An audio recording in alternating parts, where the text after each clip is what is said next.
Hi YouTube, Mama Two Shoes is back. Today I'm going to give you a review on a new espresso machine that I bought. It is a Breville and I think it's pretty simple to use. I really like it. I've had other brands in the past like DeLonghi and it doesn't even compare. This one is much better, makes a much tastier espresso, and it's pretty easy to do, so let's check it out. Alright, now here is my machine. There are a few things that you have to use this machine, and it should come with these parts, but I just want to go over them just to make sure that you have everything you need. This is where I'm going to put my milk. So you can steam milk in anything really, but you want to make sure that it can withstand the heat because you're going to warm it up to be about 175 degrees. So that's where I'm going to put my milk, and I have a thermometer here so that I can tell when it gets to the right temperature. This little gadget, I have no idea what this is called, but it goes on the frother or the steamer, and that froths the milk. So frothing just means that it creates a foamy type of milk. When you make a cappuccino, you want to have more froth, and a latte doesn't have froth, so you don't necessarily have to use this if you're making a latte. It just goes right on there. Another thing that you have to have is this Jiggy. I have no idea what this is called, and I'm not a professional espresso barista brewer, so I'm just going to show you how it works. I don't know the fancy names, but this little basket comes out of here, and this is for one shot. Okay. There's also a double shot that comes with it, which, whoops, it's back here. And it's deeper, so you can see on the back it has two little spoons on it. That's 2 shots. I never use this, honestly. Even if I'm going to do a double shot, I just do it twice. I don't know why, that's just the way I've always done it. So anyway, that's back there. And this is the reservoir. So after you have all the things that you need, you can first turn it on. This is the power button. That noise is very normal. Some people might be a little freaked out, but that just means that the pump is working. It's pumping water into the machine so that it's hot enough. And to make sure that you have enough water, you pull this out. You can see there is a level viewing window. I don't know what you would call that, but this is the minimum level, and I honestly have enough to make one drink, so I'm just going to keep it the way it is. So you just push that in there, and while you're waiting for it to heat up, you'll see this red light blinking, and once that goes off, then you know that you're ready. So we'll wait for it to warm up. While we do, I'll show you this little gadget. I do not know what this is called. Some espresso machines have this kind of mounted on the side here, and then you press your wand up to flatten the espresso. But this one is its own separate piece. So let's get our espresso ready. Now, when you are using an espresso machine, you cannot use regular coffee grounds. I bought this from Starbucks. It's espresso beans ground in espresso fine, so it's very fine. And most grinders will have that option for espresso grinds. You can see on here, I'll show you up close what this looks like. It's very fine. So it's not like normal coffee grounds. So I am going to put this down so you can see it. Alright. Now you have to make sure your filter basket is in there, snapped in. And I'm just going to put the scoop in, and then I'm going to take this flat side right here and push it down. You don't have to push too hard. Someone, I think, told me once it's like 30 pounds of pressure. I wouldn't worry about it too much, honestly.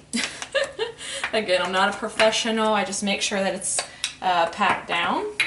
And by now, our light has gone off. So there's no more red blinking light. And so we can get started.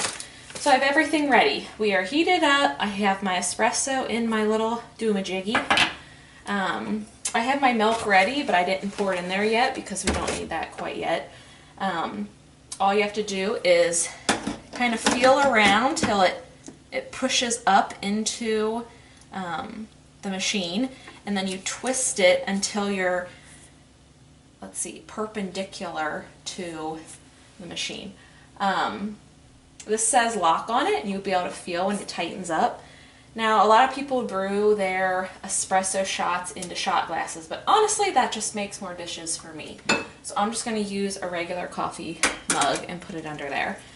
Now, this machine does not automatically shut off when the shot is done, so you kind of have to just wing it, so to speak. Some people want a really short shot that is stronger. Some people might let it run a little longer. I let it run for about 25 to 30 seconds after you hear the tap, tap, tap, which you'll hear in just a second. So we're going to turn the machine onto the espresso side, not the steam side. I'm going to turn to espresso side. You're going to hear it. The pump is going to start, and then you're going to hear it tap, tap, tap, and then we're going to give it about 25 to 30 seconds. Here we go.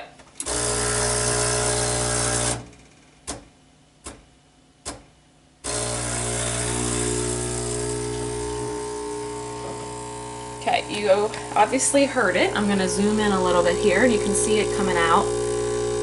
It just has a very high pressure system that pushes the water through the filter cup and out those little holes.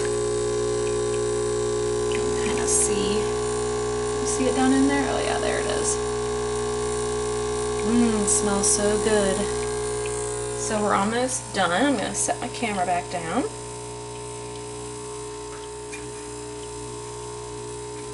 Like I said, you'll get used to it.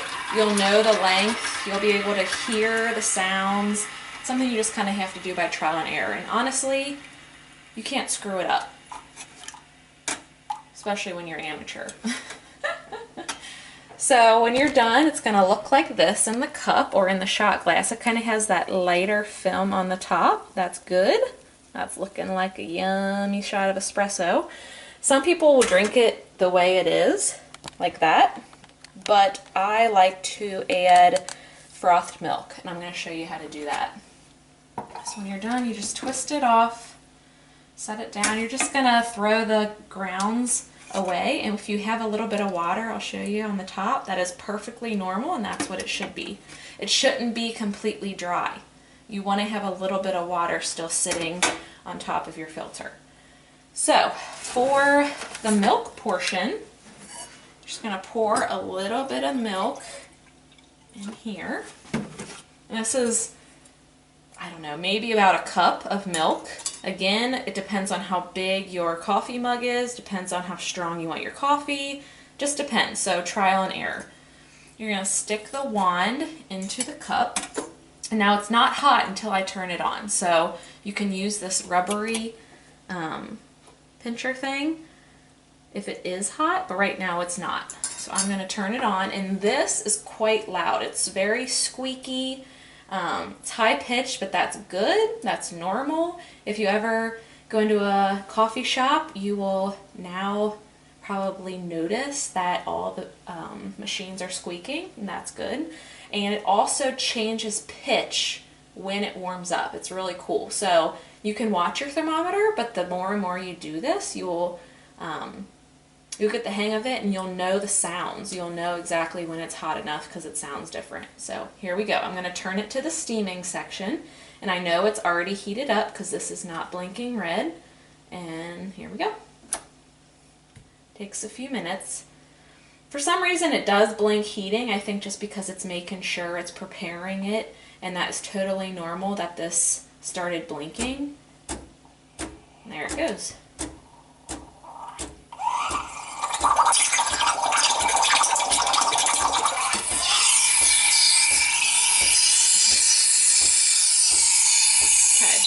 Now, while I'm doing this, I hope you can hear me. It's pretty loud.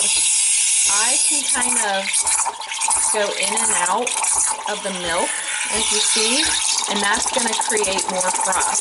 So if you want it more frothy, you can do that. Just kind of tap it in and out. If you don't want it really frothy, you can just squeeze it all the way in. Now we're going to check this thermometer, and when it gets to about between 160 and 180, you're going to want to stop it, depending on how hot you want it. I would say 180, I would not go above that, or it's going to burn your mouth. But if you're serving these to people and you know they're not going to drink it for a few minutes, you might want to make it a little hotter. That way when they start drinking it, it's a perfect temperature. And I'm pretty sure about 170 is the sweet spot. So the squeaking kind of minimized here. We're only at 120. You don't have to hold it the whole time. You can just set it there and wait. The cool thing about this is if you don't have that little frothing piece, that's okay. You can froth it yourself. When I was younger, I worked at a coffee shop and we didn't have that. We just, like I was doing, pulled it in and out of the milk and it would froth it up, and that's really all you have to do. That extra piece that I put on there kind of just does it for you. Oh, we're at about 170, so we're going to turn it off.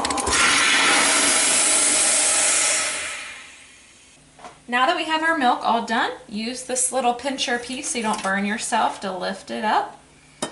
And you can take your thermometer out. I'm going to get my coffee mug that has espresso shot in it. And you can see it's really frothy. See that? Oh yeah, looking good. Now I like to use a spoon to kind of strain the milk out so that I can save my bubbliest froth for the top. So we're going to pour the milk in, and then we're going to let the froth pour in. And that is a good looking cappuccino. So overall, this machine is awesome. You saw how easy it was for me to do. I'm quite the novice, and I don't even know my terminology, but doesn't matter. Not really. I hope that you like the product too. If you want to order one like this, just follow the link in my description and it'll take you right to the right spot you need to go to. Have a good day. We'll see you next time. Bye.